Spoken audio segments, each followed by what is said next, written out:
Good morning, everyone. In this video, I'm going to talk about how to find meaning in your life. I'm going to define meaning as the concordance between your values, your goals, and your habits.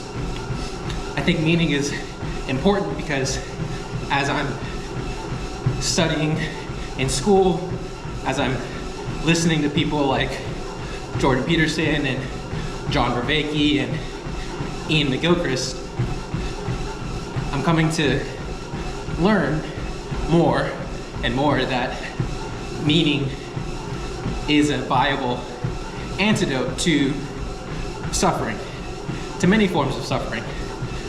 Pathological order, where your life is, some people would say your life is meaningless in that case, where you're just bored out of your mind, nothing new happens, you're not enthused or engaged about anything. And then there's also pathological chaos, another form of suffering, where maybe you're confused and there's too much change. There's not enough stability in your life and your environment and your social relationships, and you feel like you can't get a grip on the world. And that can also be a form of meaninglessness, perhaps. So I think having a paradigm to understand, conceptualize, and maybe even manifest meaning in your life can be helpful in terms of ameliorating suffering. And when I say ameliorate suffering, I don't think that means that meaning can make the cause of your suffering go away.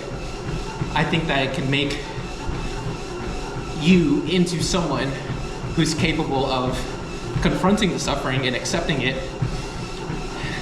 I think that meaning enables you to bear the suffering that you will inevitably experience. So for example, right now, I'm running on this treadmill. I would argue it's a pretty mundane form of suffering. It's painful.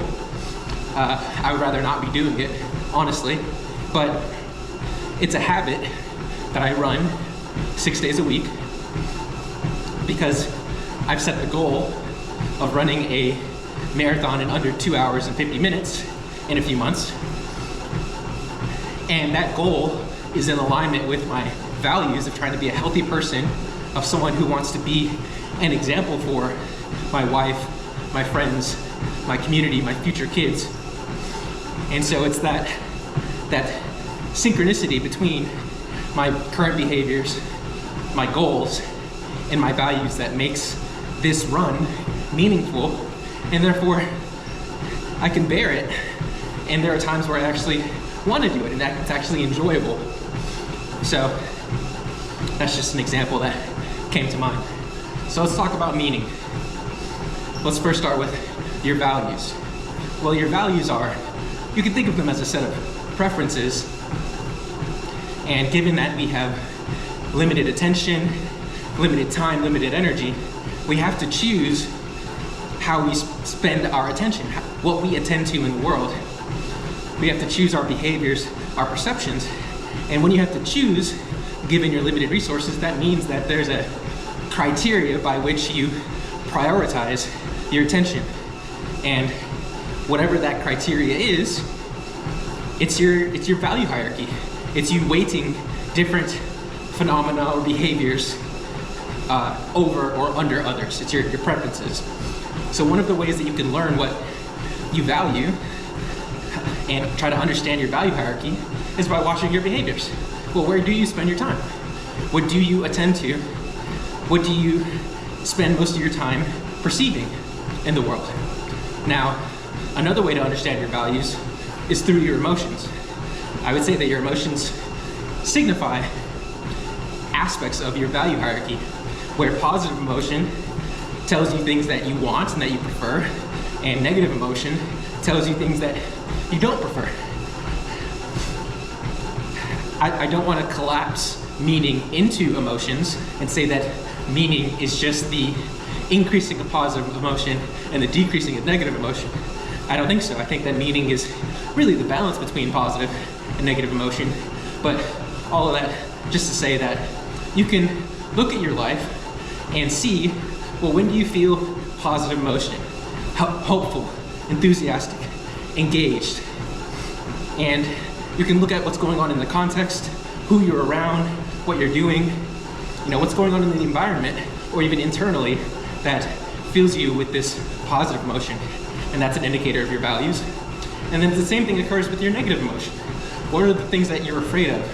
Where in the moments in your life where you feel hopeless and despair, maybe guilty, shameful, what's going on there? And those negative emotions indicate to you, again, your values. There's this book by Charles Carver and Michael Shire. It's called On the Self-Regulation of Behavior. And in that book, they talk about anti-goals, where negative emotions, perhaps, indicate anti-goals, things you want to run away from. So your emotions are another useful way of trying to understand what you value. So we talked about how if you watch your behaviors, that's one way to learn about your values. If you watch your emotions, that's another way to learn about your values. And a third way is going to be your personality. So your personality can be conceptualized as your idiosyncratic patterns of attention. There are a few models of personality in the psychological literature, and one that I'm fond of is called the Big Five. And the acronym is OCEAN, so openness, conscientiousness, extroversion, agreeableness, and neuroticism. There are a lot of self-report tests that you can take online that will tell you about your personality. I like Jordan Peterson's personality test. I believe it's called Understand Myself. You can just Google Jordan Peterson, Understand Myself. It costs like $10. I found it very helpful in my life. My wife found it very helpful. And this specific personality questionnaire will actually generate a relationship response, where if you take the test and then you have your partner take the test, you can have it analyze both of your personalities and talk about strategies for your relationship, where you guys might complement each other and then where conflict might arise. So that was very helpful for me. But your personality can help you understand your values by telling you about your nature. So for example, if you are high in conscientiousness, you like stability and predictability and routine, and you're probably very organized and dutiful. And so you just need to work. What you value, if you're high in conscientiousness, is working. And it's routine. You don't like to be bored. You don't like to sit around and do nothing. Very similarly, if you're high in openness, well then maybe you're creative. Maybe you don't like routine. Maybe you actually like to sit and pontificate, and you don't like rigid borders around things. You want to be able to play with ideas and make different associations, and you don't want someone like constantly telling you what to do, maybe. So those are a few examples of how your personality can also provide insight into your value hierarchy.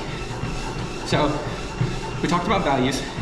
Now, once you understand your value hierarchy, you can then derive concrete goals from your values. So let's just go off of personality again. If you are high in openness, then you value creativity and aesthetics and maybe intellectual discussions. So your goal might be, joining a book club or starting a book club, or it could be starting a YouTube channel where you can freely speak your mind and play with ideas, or maybe you want to be a writer, and so you go start a Substack.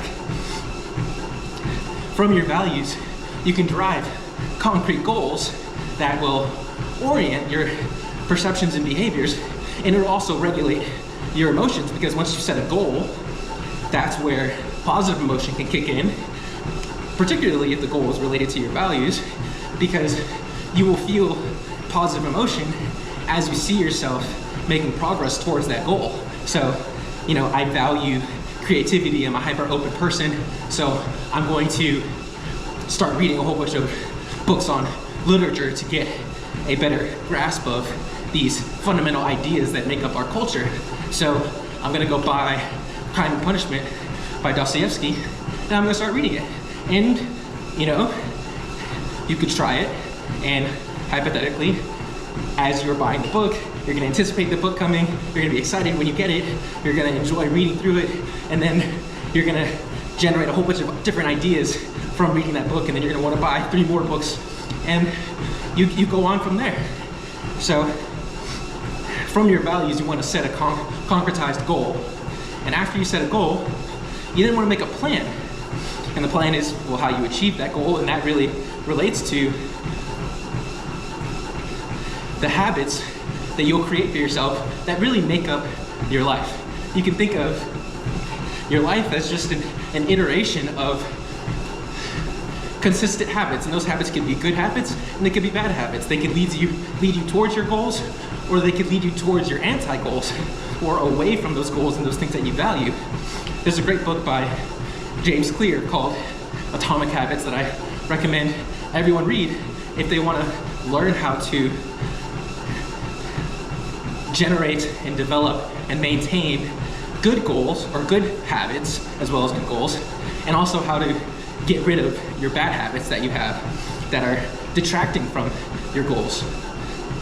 So I think one way to think about meaning and how to help it manifest in your life is to figure out what you value. That's by watching how you act, watching what you pay attention to, watching your emotions, and also maybe understanding your personality. And then from those values, generating concrete goals, and from those goals, generating a plan that gets embodied in your daily habits. So that's the video. Thank you guys for listening. I'll see you in the next one.